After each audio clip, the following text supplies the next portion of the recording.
Good evening and welcome to the Stained Glass Museum's evening lecture. My name is Jasmine Allen and I am Director and Curator of the Stained Glass Museum, which houses a unique collection of stained glass from all over Britain, Europe and America, and it's located in Ely Cathedral. We're delighted to welcome over 125 of you this evening from across Britain and Europe, and even some further afield from America and Asia. Whilst the museum is closed, these lectures have enabled us to engage with all of you and for all of us to enjoy stained glass when we can't visit the museum and churches. And of course, we're delighted that Chris Parkinson has agreed to give a talk this evening on how to identify the makers of 19th century stained glass windows, which is a question we both often get asked. So now it's my pleasure to welcome and introduce this evening's speaker, Chris Parkinson. And Chris, please do turn on your video so we can see you. Chris is a friend of the Stained Glass Museum and also a personal friend. And I hope you're all on your best behaviour because he's a retired secondary school teacher. He lives in Essex and in that county is very active in promoting the stained glass of Essex. During the last decade, Chris has carried out a photographic survey of the surviving pre-Reformation stained glass in Essex for the Corpus Vitriarum Medii, otherwise known as the CVMA. And images that Chris has taken are available on the CVMA website.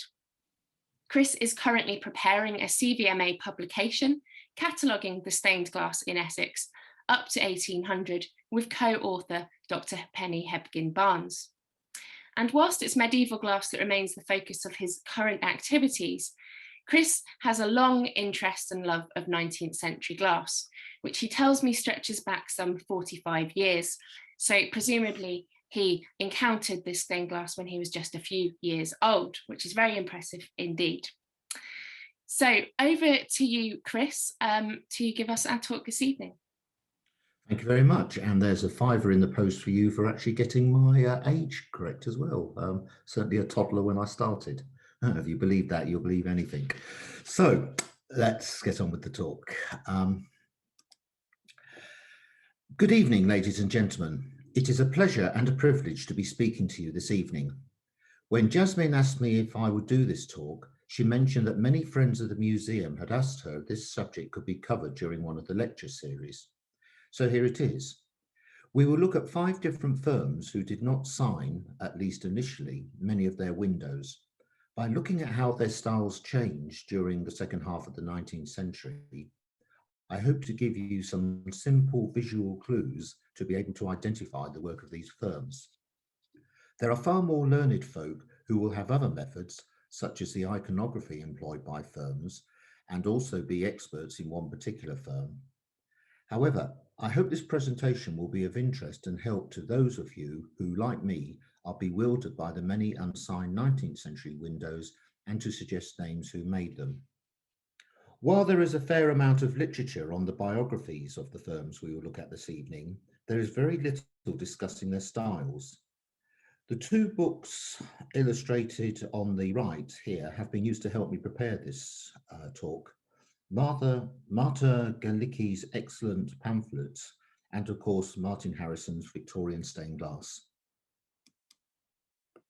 This table shows how 4 of the firms we will look at are interconnected by their employees and by sharing premises.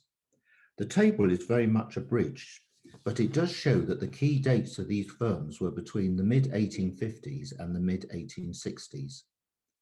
Hardman & Co. are a special case, as we will see later.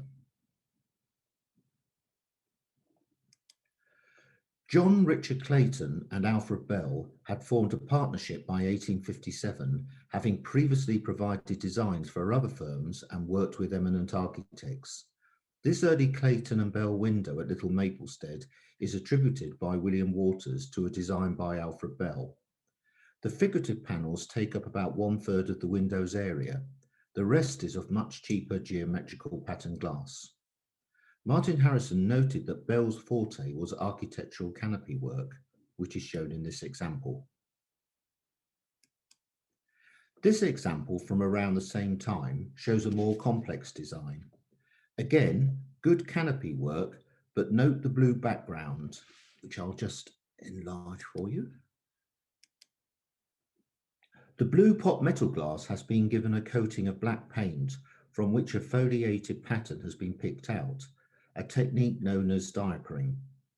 This is a common feature on many Clayton and Bell backgrounds. Note also the white six-petal flower leaded into the sky to represent a star.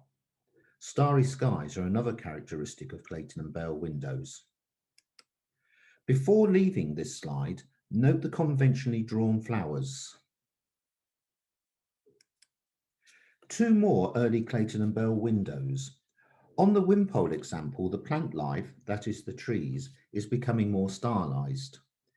In the window at Kelvedon, designed by Clayton, the canopy work has been replaced by a foliated design, and the red background is once again diapered. While Bell's forte was canopy work, Clayton concentrated on figure work. And as we approach the end of the decade, Clayton and Bell's work evolves dramatically, and they produce possibly their best work, such as these figures at Rochester Cathedral. Designed by Clayton, the figures have a strong pre-Raphaelite feel about them. Not surprising, as Clayton was a close friend and confidant of Rossetti. Like other examples of the best 19th century glass, it is a fresh reinterpretation of a medieval design, in this case from the 12th and early 13th centuries. Many books rightly illustrate the 1860 window at Hanley Castle, Worcestershire, as an outstanding example of Clayton and Bell's work from this time. I have not yet seen this window. It is on my bucket list. So instead, I'll show you this similar window at Falmere. Again, designed by Clayton, it shows some of the new tints of coloured glass that were being produced at this time. Superb draftsmanship, painting, and understanding of leaded lines. As with the Rochester windows, the design nods to the past, the 15th century this time, but is a superb modern and fresh reinterpretation. The only criticism could be that each compartment of the window is crowded with relatively large figures, but perhaps not so when compared to this fine Clayton and Bell window at Hanbury. In the 13th century style, the figures in each compartment are now smaller, which makes it difficult to interpret unless you are close to the window. Points to note are the clever design of the clouds in the sky behind the crucifixion, stylized tall plants, and the white leaded-in stars. On iconography, Christ is crucified with a nail in each foot, suggesting that Clayton and Bell had an understanding of Christian art. Later images of the crucifixion show Christ on the cross with a single nail piercing both feet. The originality and freshness of Clayton and Bell's work in the early 1860s was gradually replaced during the following decades with more orthodox designs, what Birkin Haywood would go on to describe as typical commercial of date. Waters attributes this Chelmsford Cathedral window as possibly being designed by Thomas Grills. John Burleson and Thomas Grills both trained at Clayton and Bell and left in 1868 to form the very successful firm of Burleson and Grills.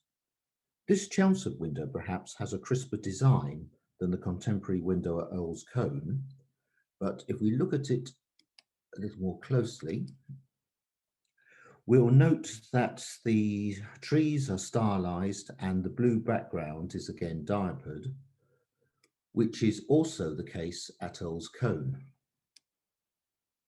The kneeling soldier on the right is perhaps reminiscent of their earlier designs.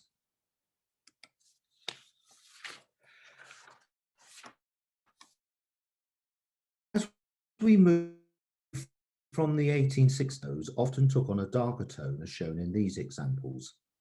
Again, note the diapered backgrounds and especially at Shrub End, the starry sky. Also on iconography was the sky red at the Ascension.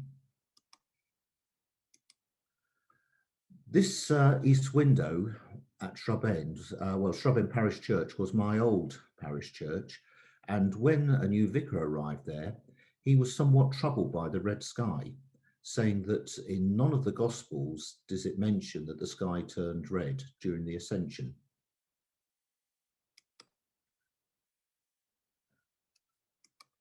The 1880s saw a return back to lighter and often better designs, exemplified here by Elijah on his fiery chariot, which June Osborne described as a dramatic composition across three lights, executed in memory of Robert Tamplin of Keble College, Oxford, who died in the great 1887 fire at Exeter. Note the stars and the stylized plants, especially the low-growing shrubbery in the foreground, all features of Clayton Bell windows. Into the 20th century, and no great changes in design. Elmdon has a rare signed window by Clayton Bell, while another at Falmere provides a good contrast with their best work we saw previously in the chancel east window. Now, if I enlarge the faces for you, one thing to note that in 1920s windows of Clayton Bell, the faces look very mid-century, something that the 19th century windows did not, having the sort of typical 19th century look.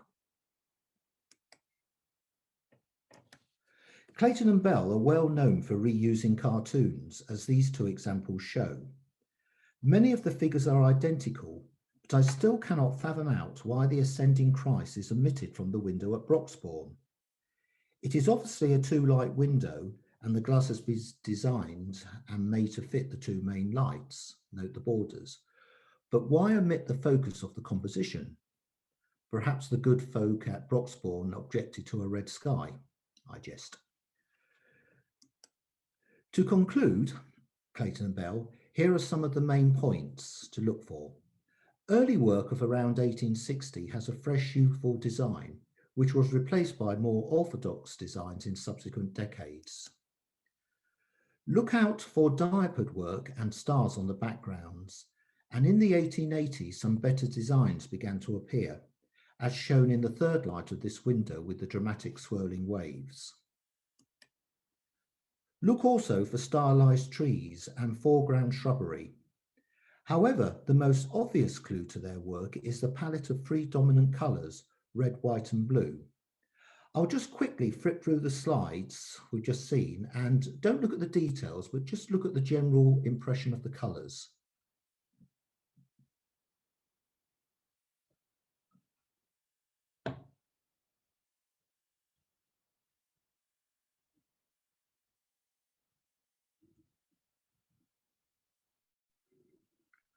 Hopefully you agree that although there are many other colours there, the dominant ones are red, white and blue. But please do not take everything I say as gospel. Other firms use stars and stylized trees, and Clayton and Bell did not always stick to the dominant red, white and blue palette. Apart from Burleson and Grills, many other stained glass artists were trained by Clayton and Bell, including one called Alfred Octavian Hemming. When he left and set up his own studio in 1883, his early glass was very similar to that of Clayton and Bell.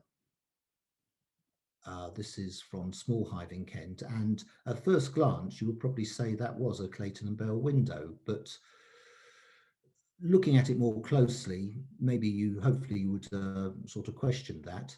But again, it has the patterned skies, it has stylized trees and plants, it's predominantly red, white and blue. So don't always think that just because it looks Clayton and Bell, it is Clayton and Bell. Yeah, there were pupils of those who were using the same designs.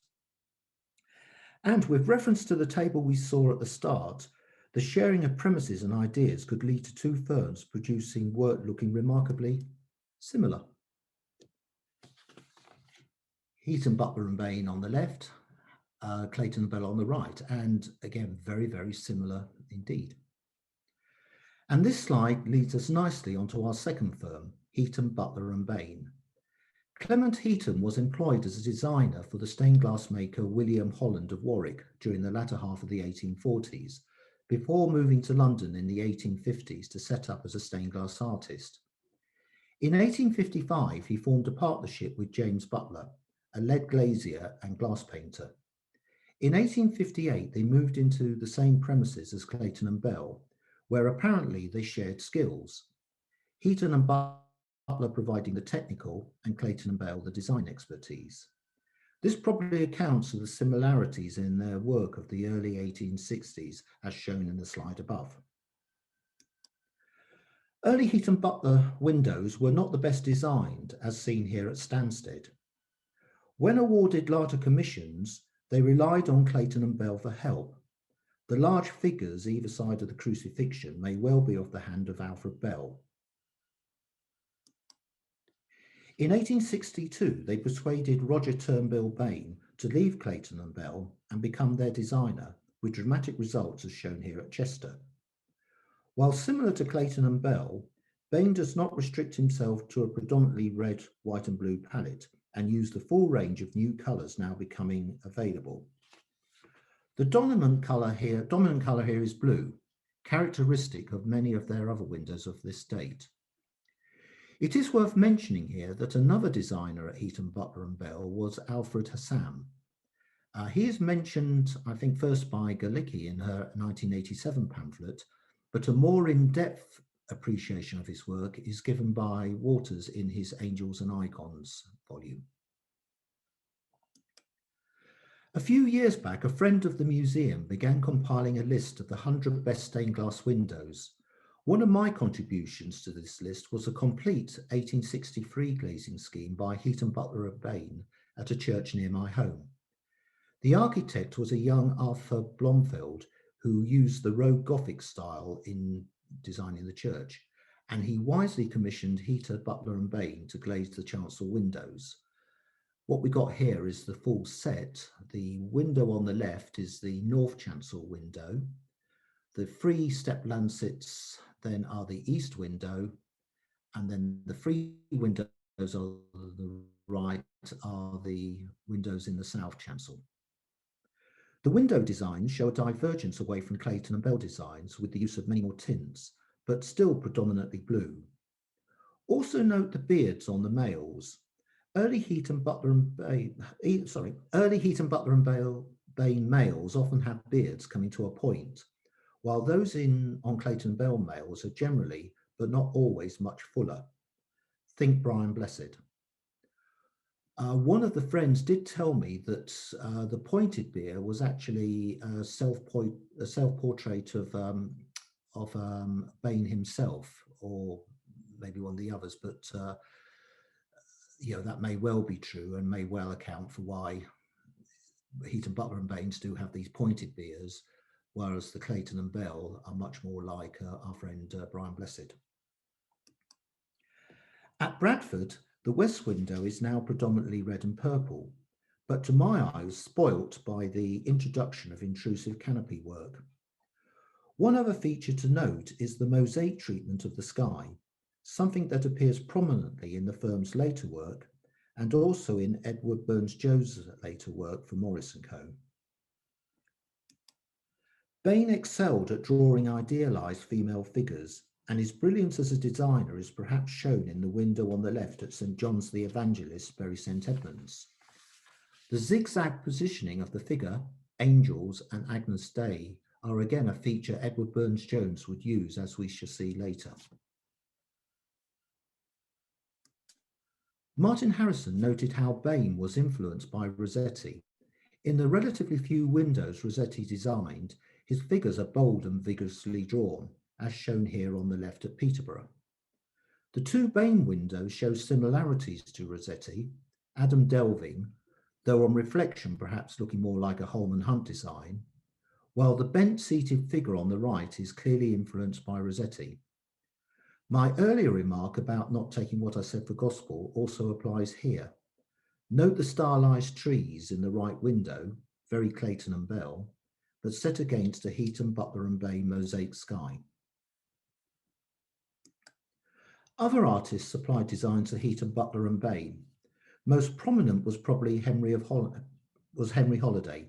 More of him when we come to look at Powell's and Sons. Holiday at this time was producing work in the aesthetic style, as these windows clearly show. If you can avoid security and television crews when they are filming at Grantchester, I got caught up with them on my last visit there, Grantchester Parish Church has more holiday design stained glass made by Heaton, Butler and Bayne. The figures on the left are possibly spares from the glazing of Trinity College Chapel in Cambridge.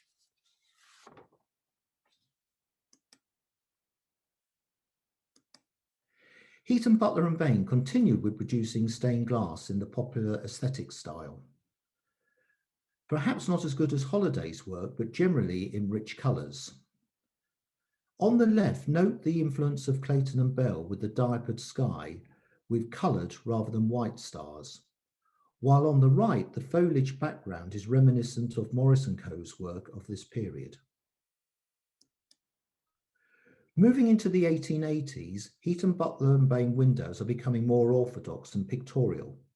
On the left at Winchelsea, Clayton and Bell still continue to be an occasional influence, while on the right at Malpas, there is a reduction in the amount of bright colour being used.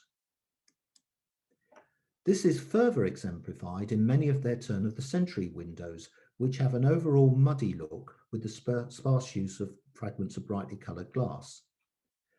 This could have been a reaction to the success of Kemp. He was producing darker pictorial scenes with a more subdued palette at this time.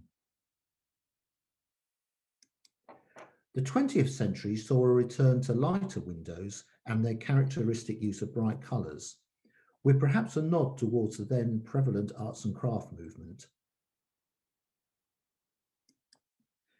Medieval stained glass designers often drew inspiration for designs from woodcut illustrations in books such as The Mirror of Salvation.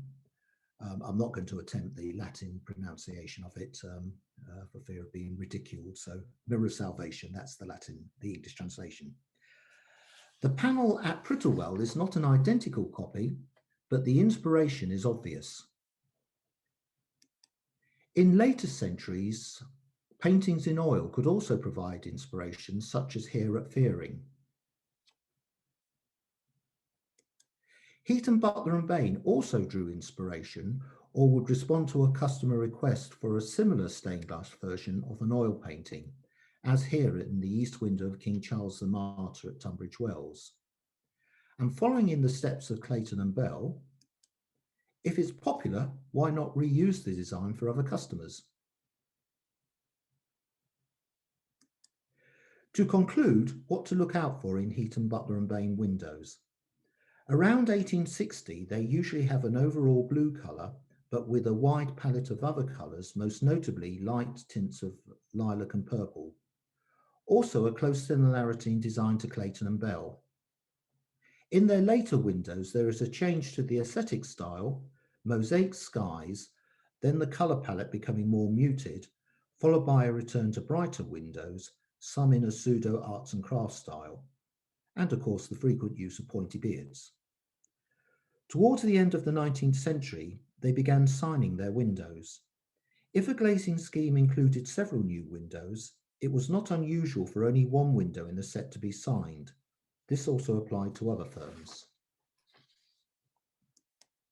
Now let us consider Lavers Barraud and Westlake. Nathaniel Wood Lavers, a glazier, and Francis Philip Barraud, a designer, formed a partnership in 1858. Laver had set up business earlier in 1855 and relied on freelance designers such as Henry Stacey Marks. The above windows are attributed by Waters to be from his designs. And Alfred Bell. Here is another window by Bell and a very good group by Stacey Marks. James Milner Allen, an exceptionally good designer, provided many cartoons for the firm during the 1860s. One of the finest windows made during the 19th century is the chancel east window at Lavenham, produced from a Milner Allen cartoon. These three examples are also from Milner Allen cartoons. The Lavenham window was damaged during the Second World War and the background glass removed on its subsequent restoration. Lavers and Barraud realised they needed a permanent designer and in 1858, Nathaniel Hubert John Westlake joined the firm in this role. By the end of the decade, Westlake was producing most of the firm's designs. His early works used the full range of tints as seen in contemporary Heaton, Butler and Bayne windows, but in a more open pictorial style of composition. Windows frequently had blue backgrounds, but skyscapes were not in the Heaton, Butler and Bayne mosaic style. A feature of Westlake's design is the dense foliated decoration as seen at Marlborough above. Figurework, especially in the Broadstairs window, bore a close similarity to Bayne's style. It is said that Westlake produced his best work in the first half of the 1860s, after which his designs continued in the pictorial rather than the firm's earlier two-dimensional style of the Gothic revival, such as those at Saffron Walden and the Lavenham East window. In 1868, Westlake became a partner in the firm, which changed names from Lavers and Barraud to Lavers, Barraud and Westlake. Canopy work, if used, was unintrusive. Likewise here, more figures were appearing in the designs, giving a somewhat crowded effect. Westlake produced 4 volumes on the history of design in stained glass during the latter half of the 19th century and was competent at designing historical windows such as these 3 at Lavenham. Note the centre example shows non-biblical characters in 16th century costume. As the 19th century ended, the pictorial compartments of windows were becoming darker, relieved by figures wearing white costumes and the occasional use of brightly coloured glass fragments. And as with Heaton, Butler and Bayne, the 20th century saw a return to lighter designs, again perhaps with a nod to the arts and craft movement shown in the Oxford window. To summarise Lavers, Barraud and Westlake windows, early work was often two-dimensional figures and upon Westlake's arrival became more open and pictorial, often on a blue ground, showing originality in design and not too dissimilar from Heaton, Butler and Bayne's contemporary work. From the mid-1860s, designs became more orthodox but continued to show use of good colour. Westlake's signature in initials is often on windows, but can be difficult to spot against strong coloured pot metal glass. Luckily, on the small example at the bottom there, he signed it on white glass. The next firm we will look at is Hardman & Co. This slide is maybe helpful in illustrating the close links between the firm and AWM Pugin. Initially, the stained glass department produced stained glass almost exclusively for Pugin. So we have John Hardman Sr. He had 2 wives. From his first wife was William Powell and his second wife, John Hardman Jr. They then formed a partnership, which in the main was producing ecclesiastical metalware. Now, William Powell married Lucy and they had a son, John Hardman Powell. And when the stained glass department opened and their chief designer was Pugin, he requested an assistant. So John Hardman Powell went down to Ramsgate to live with them and to be trained up by Pugin, and obviously fell in love with Pugin's daughter and married him, so carrying on the dynasty.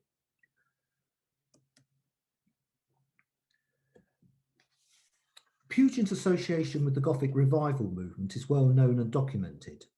His windows made by Hardman are usually in his favourite 14th century style and are mainly filled with saints and biblical figures. These could fill small windows or much larger windows such as at Beverley. Pugin was sensitive to the architectural setting in which the windows were placed. While he favoured the 14th century style, as shown here at West Toffs, he would change if required. The glazing of the east window in Magdalen College, he designed glass to match the late perpendicular styled east window. However, Harman and Pugin were not infallible. St Mark's at Worsley is a Scott Moffat church, began in 1845 and paid for by Lord Francis Egerton, 1st Earl of Ellesmere, whose monument you can just see under the easternmost arch of the chancel arcade. The main lights of the chancel east window were in place by 1851.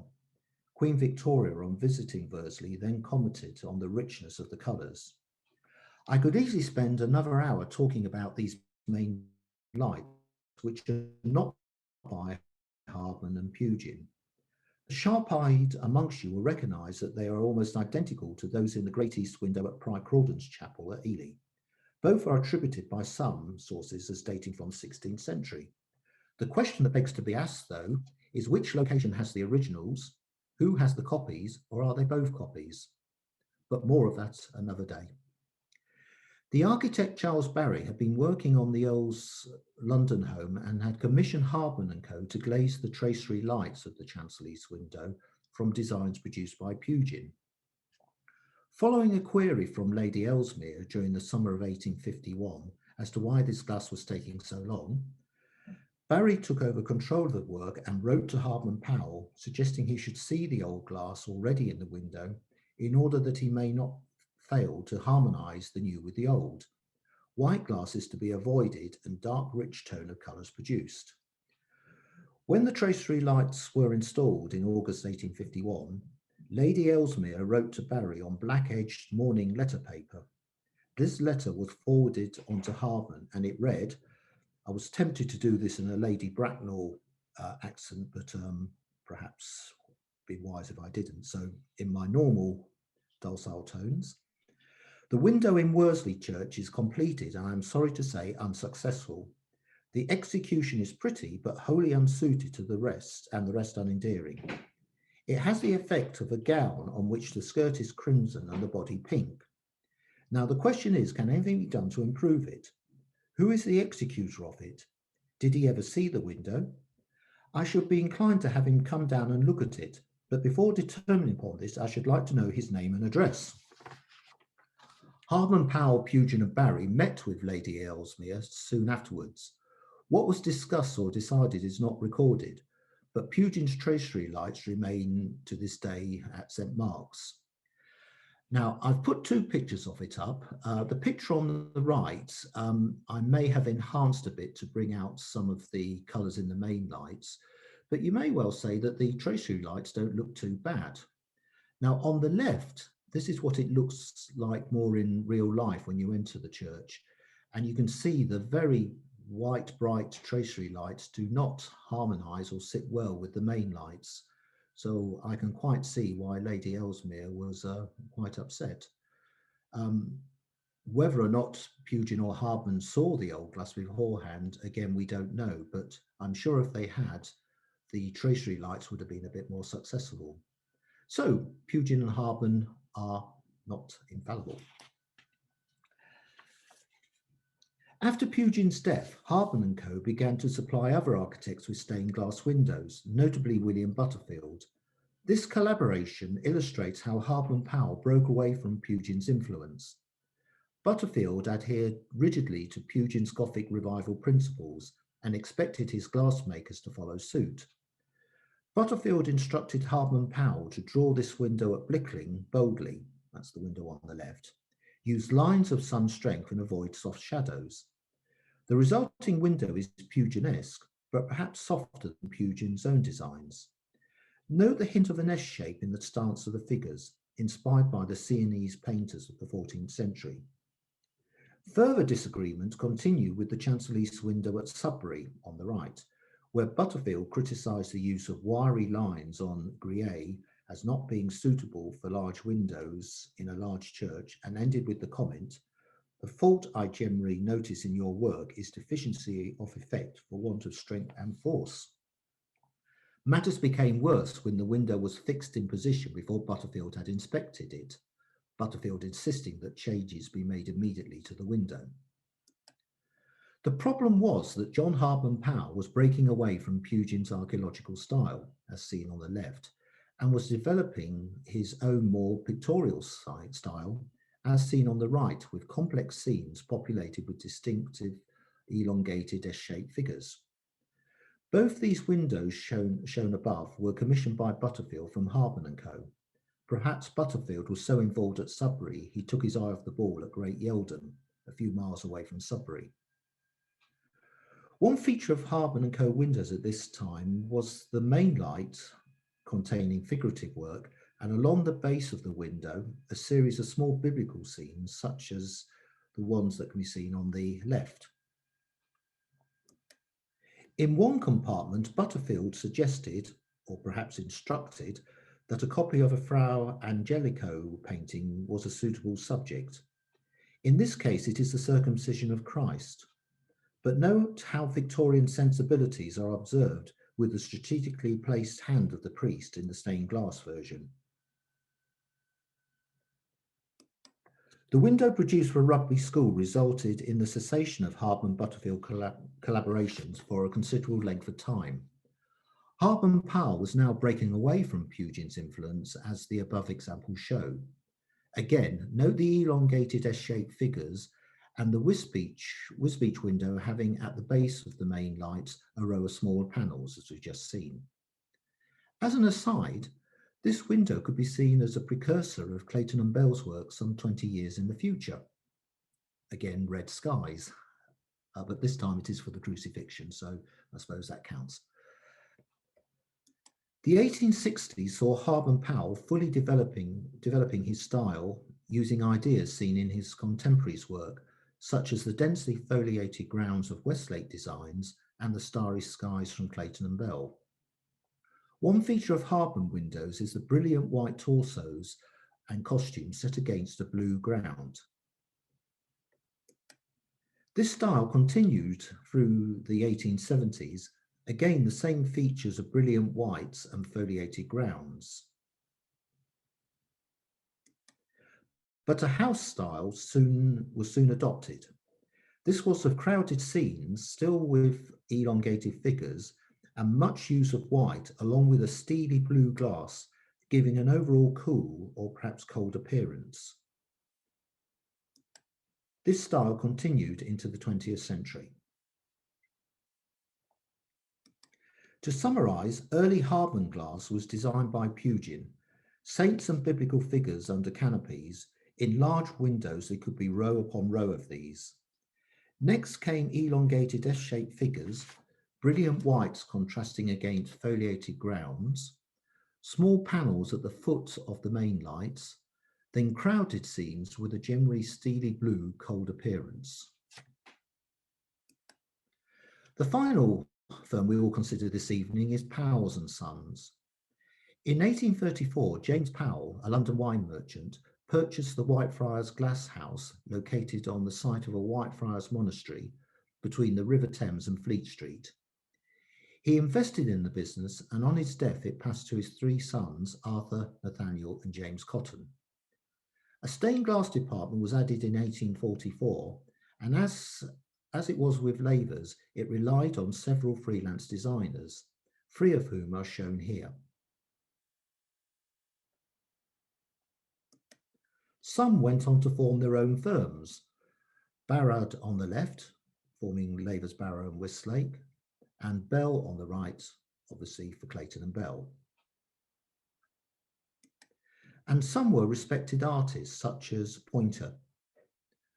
Windows in the main were small figurative panels on patterned backgrounds, the latter being able to produce.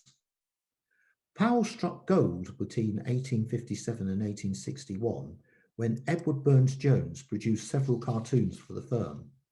This was before Burnes-Jones set up with Morris et al. To design their characteristic work. His design for Powell show a remarkable freshness, originality and brilliance, which could be mistaken for work from the mid to late 20th century. Looking closely at the lancet shown on the right, part of a Jesse tree at Waltham Abbey, notice how the figures are arranged diagonally, zigzag up the window, rather than the conventional way of one above the other. This was also seen with the Bayne window at Bury St Edmunds. This allows more figures to be included in the design, but quite what the three magi, Adam and Eve, Jacob and his ladder, Moses are doing goodness knows. But hey, he is Burne-Jones and presumably he can do what he wants. On Edward Burne-Jones' departure, a pupil of his, Henry Holliday, was appointed chief designer at Powell's. In this early example of his work, the angels in the tracery lights clearly show the influence of his master, Burne-Jones. Incidentally, this was originally a free light window. The panel depicting Anna has been lost, and the two remaining lights reglazed in another window. The tracery lights remain in situ in the original window. Henry Holliday continued in the pre-Raphaelite style. Again, if a design was popular, it was reused elsewhere. In 1867, Holliday went to Italy, and on his return the following year, his designs adopted the then fashionable aesthetic style. This is shown at Liston, where black paint has been lost due to poor production. The earlier Waltham Abbey window perhaps shows in the lower panel a hint of the aesthetic style to come.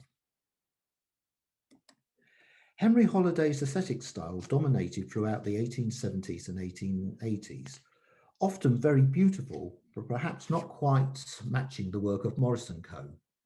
But note the chintzy floral design at Lewis. Morris was producing similar backgrounds at this time. And again, the frequent reuse of cartoons. At Tintagel, there is another Morris & Co. inspired design, but Henry Holliday could still produce designs for larger important commissions, such as these at Salisbury, again in his aesthetic style. Henry Holliday left Powell's in 1891, but his aesthetic influence remained with other designers in the firm, which led to a house style that continued well into the 20th century. Here we have designs by Hargrave and Pulby. Here is an early design by Christopher Wall.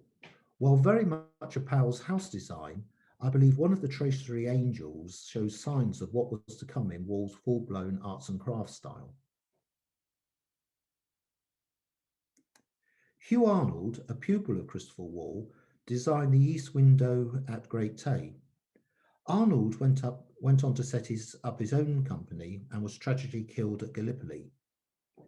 Also a window designed by Mann, another prolific Powell's designer. On the left is a window designed by William Aikman, who set up his own studio in 1913.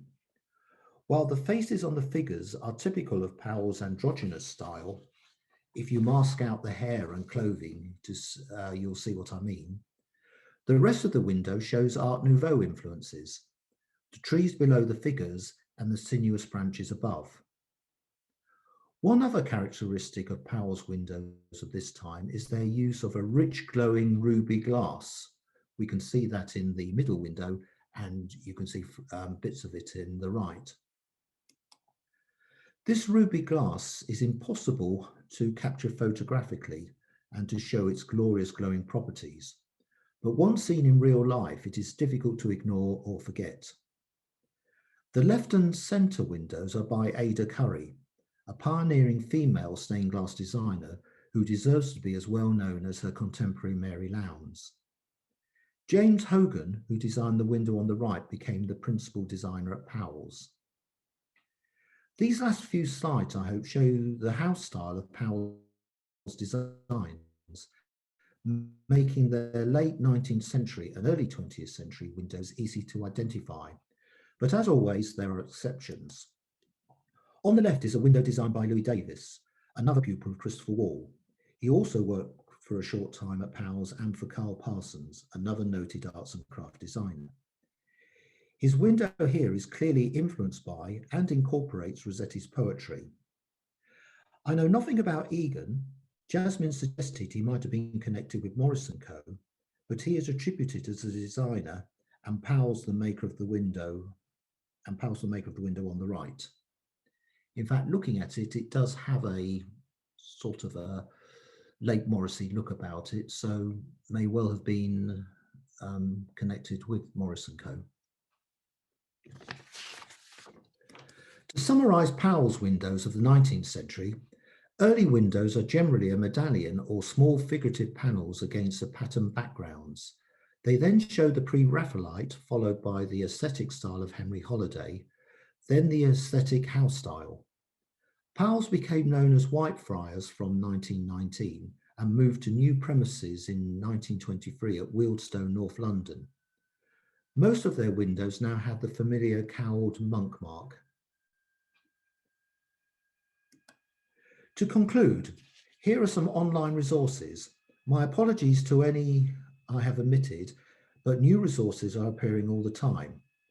All this will appear on the Stained Glass Museum's resources webpage, details at the end. There will inevitably be the odd error in these, and if pot, kettle, black spring to mind, there are plenty I have made on the CVMA website, which gradually I am amending. What two I would particularly recommend are the Powells and Sons records by Dr. Dennis Hadley. If you go to this website, which again will be available, you can download the complete Powells records, that is the church, which churches and windows, who designed them, etc. They're available as PDF files and you can store them on your computer. I said at the beginning that there were far more learned folk than myself, and one of those is Shepherd, who is an absolute expert on Hardman glass. I believe this is his thesis for his doctorate, which you can download as a PDF file, and it's a very, very good description of Hardman Powell's work for Hardman's, and there are lots and lots of pictures to accompany it as well. So two very good ones there. Here are some published gazetteers. Regarding Pevsner, try to go for the physically larger ones, such as Essex, shown on the right there. The larger ones, which have been sort of published, I think, from the late 90s onwards, are much better for cataloguing the Victorian and 20th century glass in the church, but certainly don't do all of it. And again, some of them are better than others. Essex is actually not too bad, but there are other counties, which I won't mention for fear of being lynched, which are not very good at all, almost as bad as the small ones. But if possible, go for the bigger ones. For individual firms, the Heaton, Butler and Bayne book, top left, has their 1932 catalogue, but that sadly does not mention many of their earlier windows. Next to it is the Corpus of Kent stained glass, again lists all the glass in the United Kingdom. We have books by William Wales, another book over here by for Strigley and Hunt. The Strigley and Hunt book does have a limited gazetteer in it. Far better if you can find, rare as hen's teeth, the actual catalogue produced by Strigley and Hunt, and that lists all the glass they made up to, I think, about the 1930s. Souter's work on Morris, absolutely, you don't need anything else bar that. We have Stanley Shepherd's book on the glass of Pugin, and one of the newer ones, William Waters' book. I think there's 3 volumes of this now, but the first volume does have a gazetteer at the back, which mentions the early Clayton Bell, Heaton, Butler and Bayne glass. The Whitefriars glass book is a great for the history of the firm and for photographs, and also catalogues of all their domestic glass. But after Dennis Hadley's transcriptions, the limited section on stained glass, or the limited gazetteer on stained glass, is now superfluous. Some general reading. Don't forget guidebooks. Nowadays, when you go into a cathedral, they'll probably have a guide for the stained glass, but it will be a sort of leaflet that folds out. If you know you're going to a cathedral or one of the bigger churches, it's worth looking on A-Books, Amazon, and other sites that sell books, looking for second-hand books which were printed in the 50s, 60s, 70s. These are generally much thicker and much more detailed. The Gloucester Cathedral in the middle there, that's a leaflet you can buy now. This book, I'm not sure if it's printed anymore, but is a much, much better and describes all the glass in the church. On the right here, we've already seen Martha's book and Martin Harrison's, and there's a very good little pamphlet here on Clayton and Bell. Talks very little about the style, but gives a full biography of the company. And this rather tatty looking book, it's probably my most used resource ever, and I use it probably weekly, hence the reason it's falling to bits. But if you're really interested in knowing who made glass, especially if it's marked, then this book is an absolute must.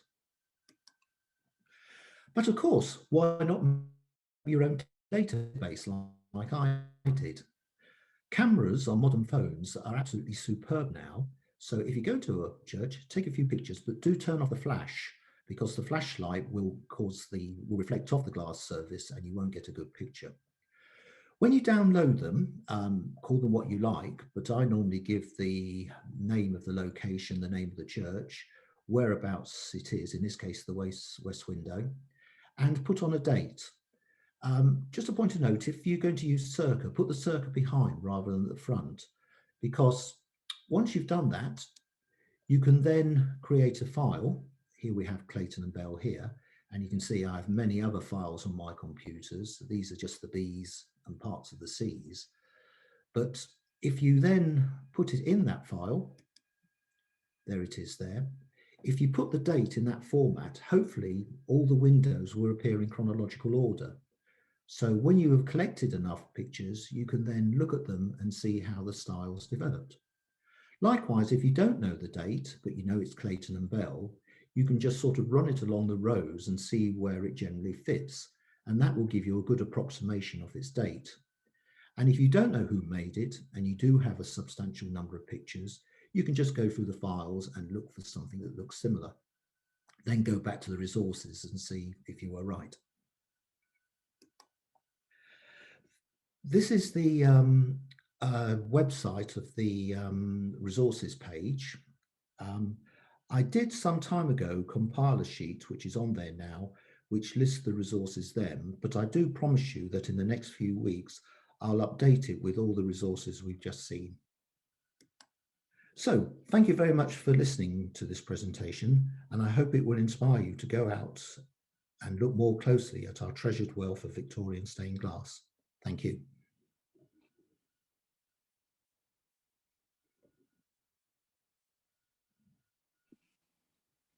Thank you, Chris.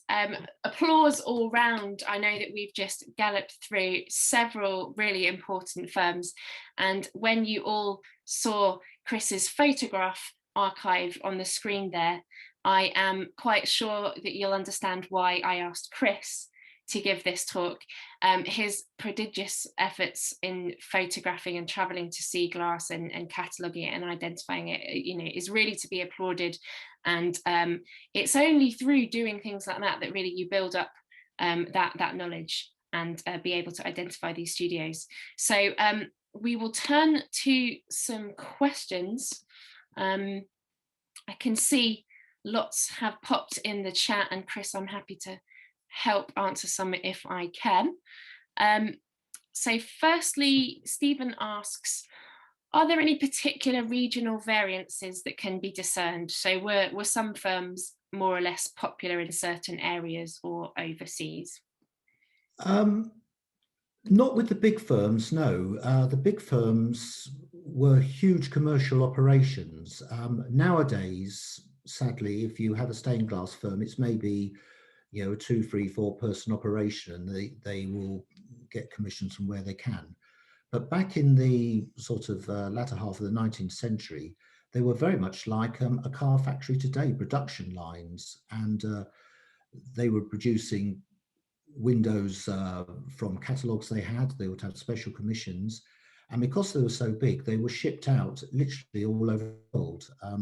I have good friends in Australia, and they frequently send me pictures of Victorian glass windows from Australia, which were made in England.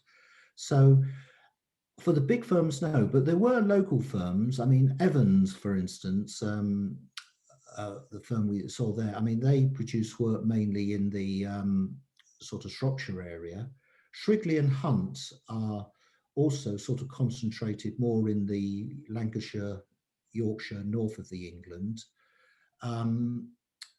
There was another firm. What's the firm down in the West Country? The Plymouth, Not Plymouth, no. Foraker and Watson. Well, it'll come to me in a minute, but there was certainly a big firm based in sort of Bristol there, and you see lots of their work. Bell and Sons. Sorry? Bell and Sons in Bristol. Yeah, it could be. But it will come to me in a minute. But anyway, but yes, I mean, there were sort of firms which sort of went locally, but the big five we looked at today, you will see their windows throughout the whole country.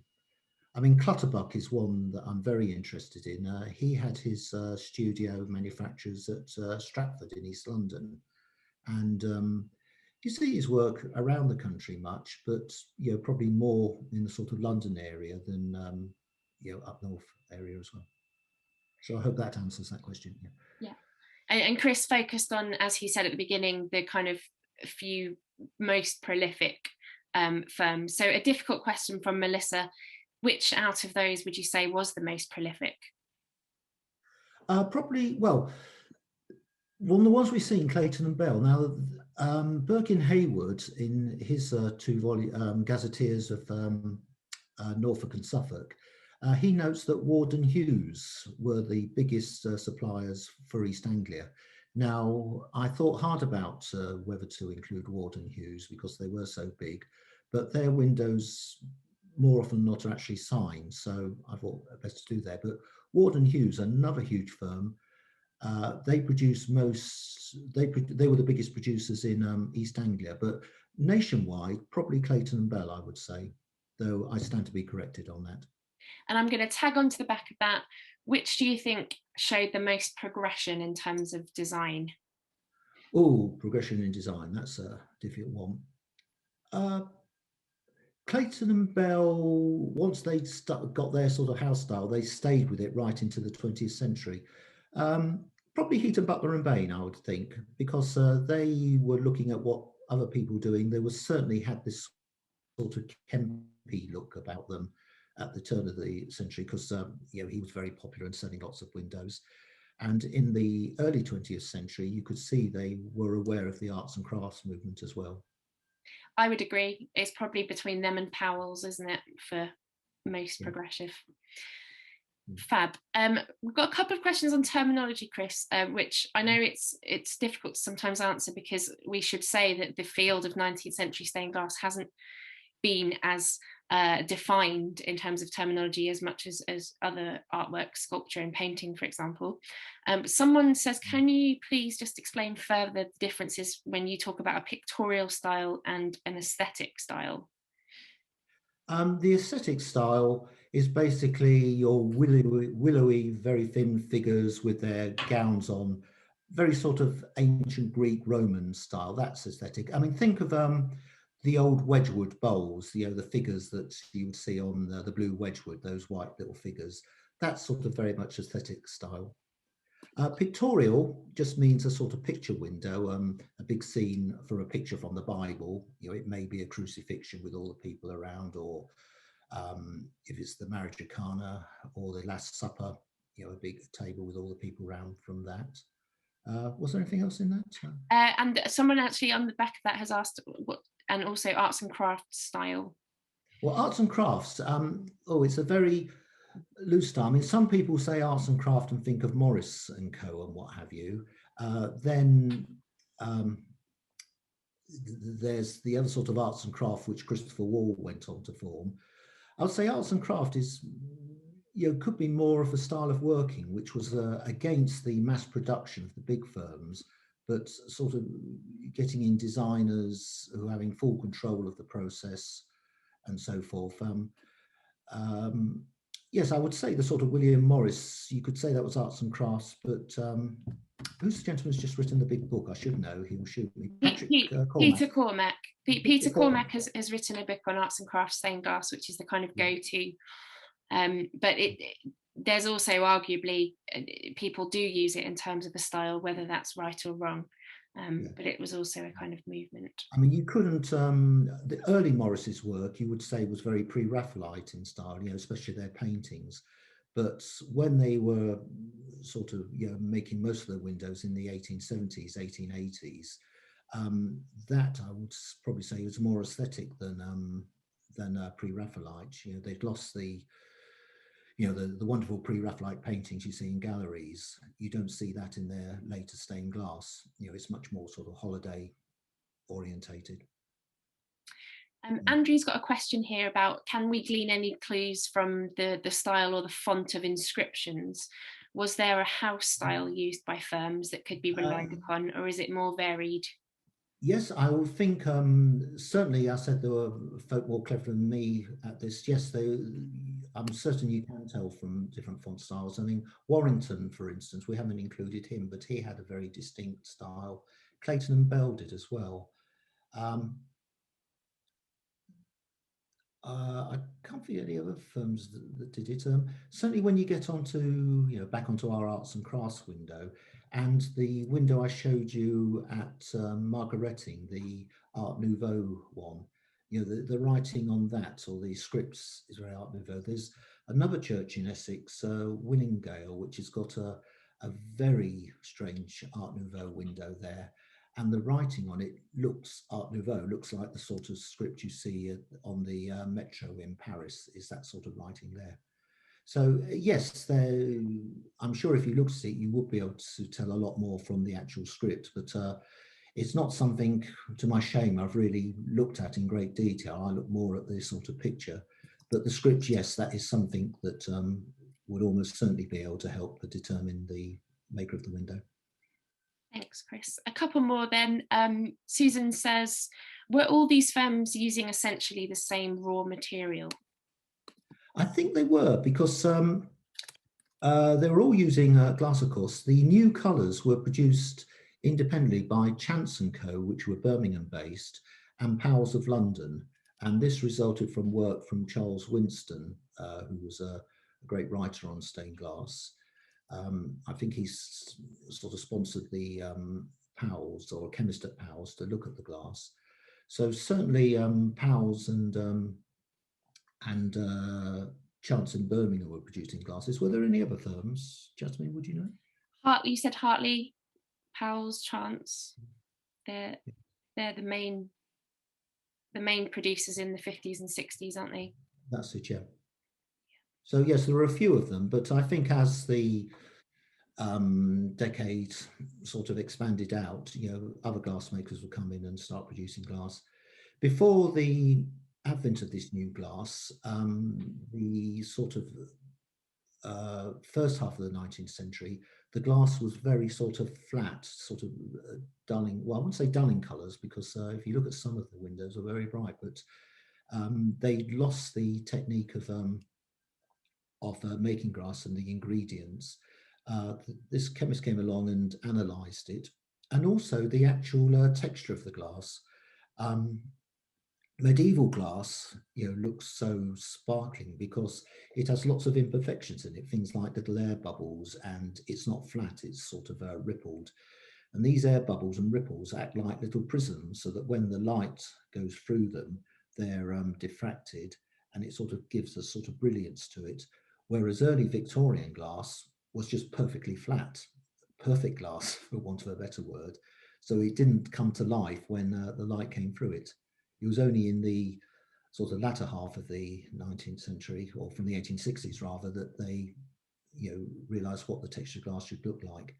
And of course, when we get to the arts and crafts style, they were producing much thicker glass. This would be streaky, smoky, and had a completely different look and texture to it as well. Yeah.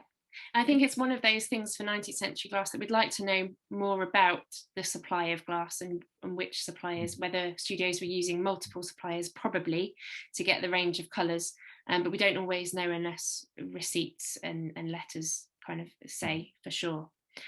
Or if you're very, very familiar with the glass and can identify it. I mean, sadly for Clayton and Bell, all their records were destroyed during the Second World War. I think the factory, or what's left of it, was bombed, and everything was destroyed. So that is why we know relatively little about Clayton and Bell. Whereas for Powell's, for instance, all their records were saved, and they're now at the now it's Alexandra Palace, I think, and Harpen's records were all saved and kept, and they're at Birmingham in the City Library there. Okay, we'll have one final question because they are flooding in, but I don't want to keep you for too long, Chris. And we'll ask you about signatures. As Pat says, you've touched on signatures and where to find them, but why were some firms such as Ward and Hughes happy to let their designers sign windows and others didn't? I don't know the answer to that, really. I think possibly, you know, for Clayton and Bell, it was become such a business that there would be so many people working on them. I mean, right at the start, Clayton and Bell were very hands-on. They were, you know, they were involved in every part of the process. But as they became bigger and more prolific, they took a backseat and eventually, you know, did very little to it. So there'll be lots and lots of people involved in the manufacture of window. Now, that is the same, of course, for Ward and Hughes. Whether it was just sort of company policy that they would put their name on the window, hopefully it'll be like a little advert so that, oh, if I like that window, I'll go back to Ward and Hughes. But again, there's another problem with Ward and Hughes, because not only are some signed Ward and Hughes, but some are signed Henry Hughes. And I've yet to have a satisfactory answer as to why, you know, Henry Hughes, his name appears on some and Ward and Hughes on the other, when they're both obviously Ward and Hughes windows. So I would say it was, at a guess, I would say it's probably more a sort of commercial venture that they wanted to advertise their windows. Clayton and Bell thought, you know, we didn't need to do that. We were so well known, so instantly recognisable. We don't have to do that. That's the best answer I can give, I'm afraid. Yeah, and I think you're right, because there isn't a single kind of, well, because of this reason. A lot of the answers to these questions are, well, a bit yes, a bit no. We're not entirely sure, because it varies. But do get hold of Joyce Little's book. I don't know if I'm on. There it is. I even have it by the side there. It's a fairly thick one. I think you have to send us. It was published by the old NAFDAS, which is now the Art Society. Whether they still produce it and get hold of it, still produce it and sell it, it's well worth it. About £10 I got it. But if I just show you one page there, just at random, you can see it probably back to front, but on this side, my finger is, you actually have the marks, the signatures and what have you, and then you have a short biography on the other side. So definitely a book well worth getting, and you will use it. I think it is still available through the Art Society, formerly known as NADFAS. Oh, good. Yeah.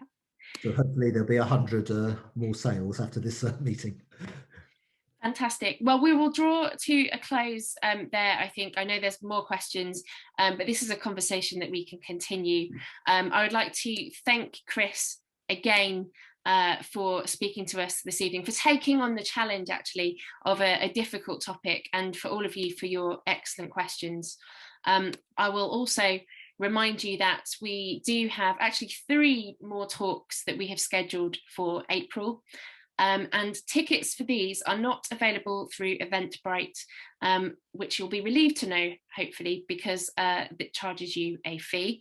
But it's available through our new platform, Art Tickets. So we've got Mark Angus, the stained glass artist, talking to us on the 14th of April. Erica Statham talking to us about some medieval treasures of Leicester, Wigston's glass, on the 21st of April. And then finally, we're going to conclude by actually sharing some of the stories behind the windows in our collection, which we haven't done actually in this whole lockdown, and we're looking forward to doing that. So do get your tickets from Art Tickets. The link is also on our website. So thank you ever so much, Chris, again. Thank you all for joining and supporting the museum in this way, and we hope to see some of you in April.